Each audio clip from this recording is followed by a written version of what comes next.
चारों ओर सुहाना मौसम हो रहा था। काले काले बादल छाए हुए थे और बारिश का मौसम था।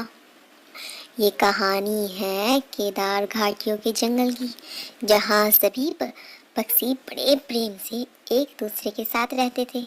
सभी अपने अपने परिवार के साथ बड़े खुश थे।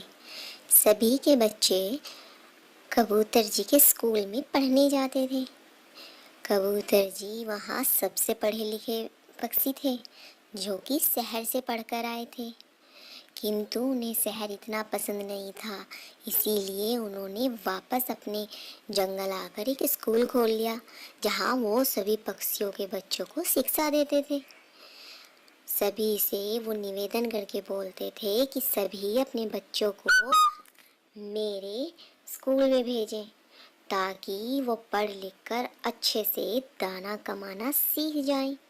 और मैं उन्हें हाथ की दस्तकारी सिखाऊंगा, जैसे कि अच्छे अच्छे घोंसले बनाना, जो घरों के अंदर बनाए जाते हैं, लकड़ी से घर कैसे बनाते हैं, और भी बहुत सारी चीज़ें। सभी खुश होकर अपने बच्चों को कबूतर जी के स्कूल भेज देते हैं। टुन्नी चिड़िया भी अपनी बेटी गुड़िया का एडमिशन करा के आती है और कहती है, कबूतर जी देखो, सबके बेटे हैं, किंतु मेरी बेटी ना किसी बेटे से कम नहीं है। इसीलिए इसे मैं खूब पढ़ा लिखा कर एक कामयाब पक्षी बनाना चाहती हूँ, ताकि ये अपना अच्छे से दाना कमाना, घर बनाना और भी काम करना सीख जाए।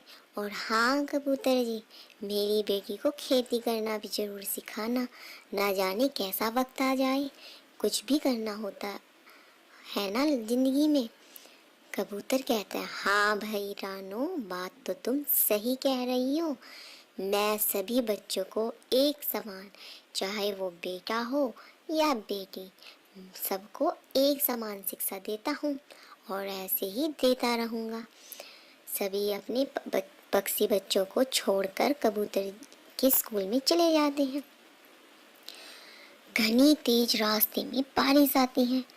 सभी पक्षी चिंतित हो जाते हैं कि ना जाने कबूतर जी हमारे बच्चों को स्कूल में कैसे रखेंगे।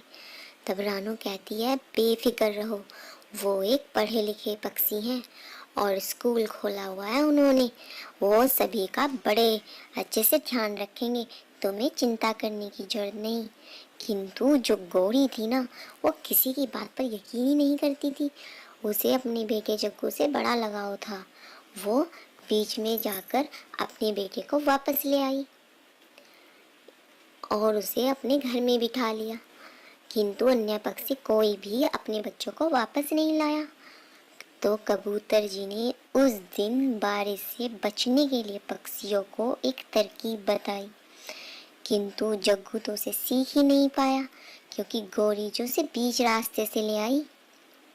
तभी सभी पक्षी अपने अपने बच्चों को छुट्टी होने पर अपने घर ले आते हैं। तब सब अपने माँ बाप से ये कहते हैं, आज पता है हमें कबूतर मास्टर जी ने क्या सिखाया? हाँ हाँ बच्चों, क्या सिखाया? पता है माँ, हमें आज कबूतर जी ने बारिश से बचने का तरीका बताया। अरे अच्छा, ये तो बड़ी अच्छी बात है। ऐसे ही अगले दिन तेज बरसात हो रही थी।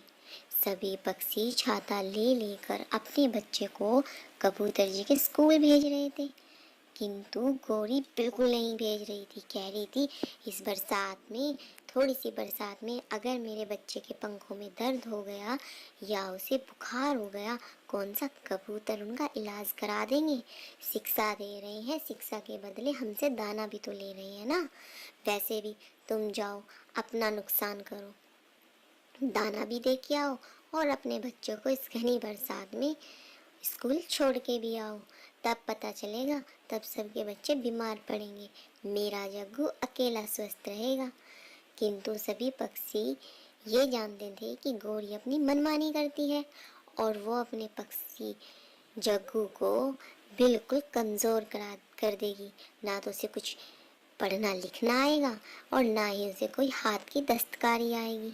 साथ ही साथ वो कामचोर हो जाएगा, बिल्कुल अपने बाप की तरह। खैर छोड़ो, हमें क्या, हमें तो अपने बच्चों को कामयाब करना है। ये कहकर सभी पक्षी स्कूल चले जाते हैं और छोड़कर वापस आ जाते हैं। कबूतर जी उस दिन उन्हें घर बनाना सिखाता है। ऐसे ही दिन बीतते जाते हैं और बरसात के 2 महीने की झड़ी में कबूतर सब पक्षियों के बच्चों को परफेक्ट कर देता है। किंतु जग्गू को तो गौरी घर से बाहर ही नहीं निकलने देती थी।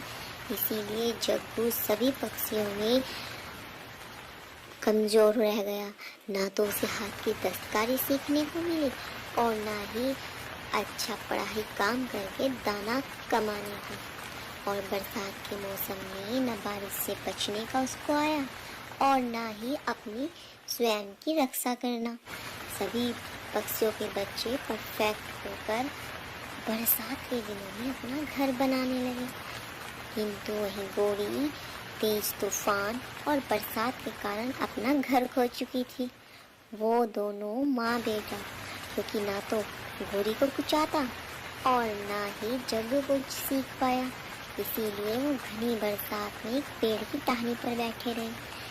तब रामू गौरी से कहती है कि देखो गौरी, अगर उस दिन तुम अपना दिल थोड़ा सा कैड़ा कर लेती ना, तो आज तुम्हें ये नौबत ना देखने को मिलती। तुम देखो ना, मेरी बेटी गुड़िया को ही देख लो।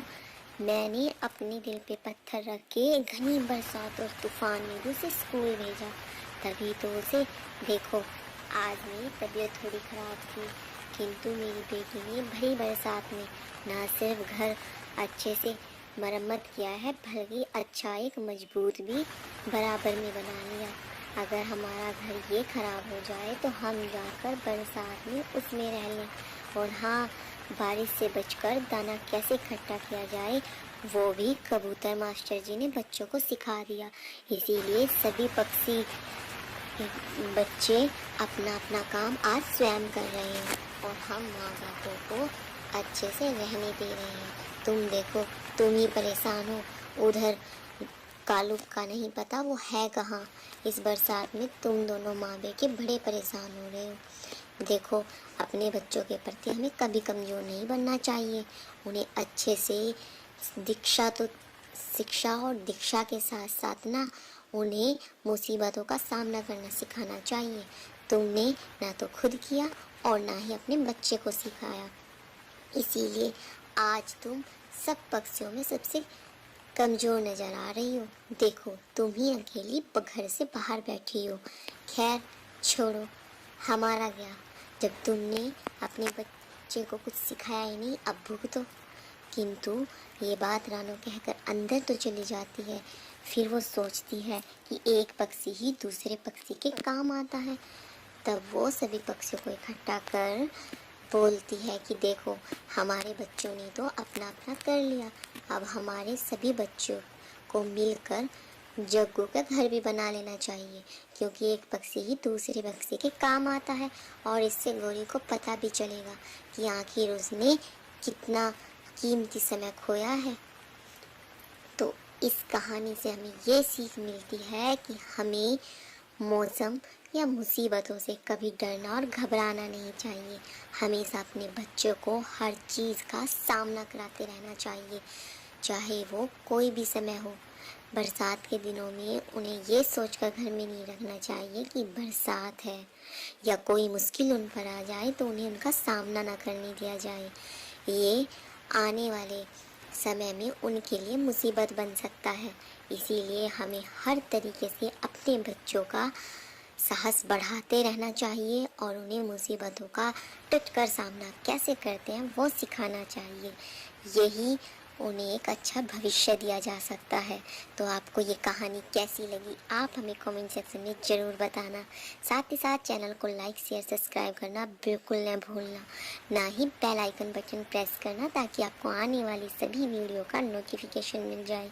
तो आपको ये बरसात की कहानियाँ कैसी लगती है, आप हमें प्लीज़ कमेंट में ज़रूर बताना। तो चलिए मिलते हैं नेक्स्ट वीडियो में, तब तक के लिए जय हिंद जय भारत।